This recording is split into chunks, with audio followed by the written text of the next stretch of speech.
حکیم الامت حضرت مولانا اشرف علی تھانوی نور اللہ مرقدہ کا عجیب معاملہ تھا.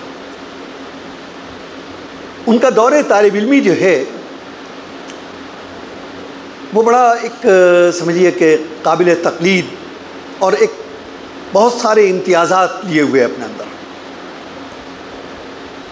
مثلاً ان تعلیم کے اندر ان کا انہماک اس قدر تھا کہ دوران تعلیم، کیونکہ اس زمانے میں کوئی ظاہر ہے کہ ٹیلی فون تک نہیں تھا، کوئی اور ذرائع ابلاغ نہیں تھے، خطوط تھے، خطوط آیا کرتے تھے. تو دوران تعلیم جتنے خطوط آتے تھے انہوں نے ایک کمرے کے اندر گھڑا رکھا ہوا تھا، اس کے اندر ڈالتے تھے بغیر پڑھے. اور امتحان کے بعد جب چھٹیاں ہوتی تھیں تو وہ گھڑا الٹتے تھے اور اس میں پھر وہ خطوط پڑھے جاتے تھے. کسی میں شادی کی خوشخبری ہے، کسی میں بچے کے پیدا ہونے کی خوشخبری ہے کہ اعزہ میں کوئی پیدائش ہوئی ہے، کسی کے انتقال کی ہے، کسی کی بیماری کی ہے، مختلف نوعیتوں کے خطوط. اور اسی وقت وہ ایک ہی وقت کے اندر وہ خوشی اور غم سب چیز کا اظہار کو اور ان کے جوابات لکھتے تھے، کیونکہ وہ اس حقیقت پر کاربند تھے کہ دوران طالب علمی اور یہ جو ایک بے حد زندگی کا سب سے قیمتی ترین دور ہے، اس کے ایک ایک لمحے کو کارآمد بنایا جائے اور اس کو ادھر ادھر. ظاہر ہے کہ یہ مجاہدہ کرنا ہر ایک کے بس کا نہیں.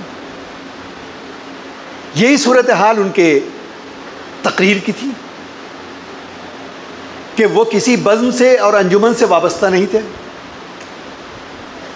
اگرچہ معاصرین ان کے وہ چاہتے تھے کہ مولانا اس میں شرکت کریں، لیکن ظاہر ہے کہ اس کا فائدہ بھی جانتے تھے، اس کی افادیت کو بھی پہچانتے تھے کہ یہاں تحریر اور تقریر کی مشق ہوگی، لکھنے کی مشق اس طرح ہوگی کہ یہ نقشے نکال جاتے ہیں کتابی. تو اس میں مختلف موضوعات پر مضامین، وہ تحریری مشق ہے، تقریری مشق یہ پروگرام ہے. لیکن اس کمی کو پورا کرنے کے لیے وہ جمعرات کے دن رات کو عشاء کی نماز پڑھ کے تحصیل پہ چلے جایا کرتے تھے اور وہاں کسی دکان کے تختے پہ کھڑے ہو کے اکیلے تقریر کیا کرتے تھے. اب لوگ آ رہے جا رہے دیکھ رہے، لیکن انہیں کسی کی پرواہ نہیں. وہ اب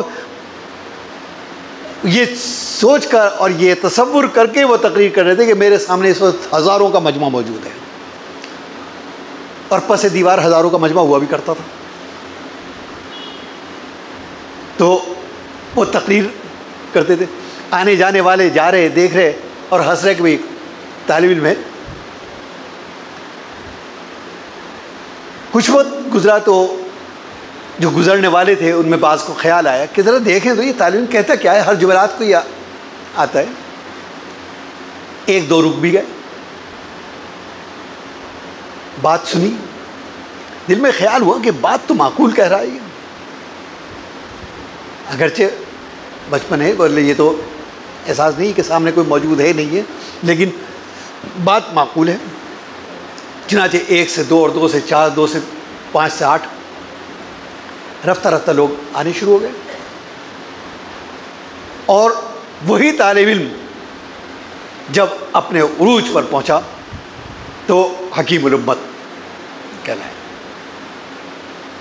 لاکھوں انسان کے لیے وہ لائق تقلید نمونہ بن گیا. وہ کیا تھی؟ وہ محنت تھی، اور اس محنت کو برقرار رکھنے کے لیے انہوں نے ان کی یہ ساری جدوجہد تھی.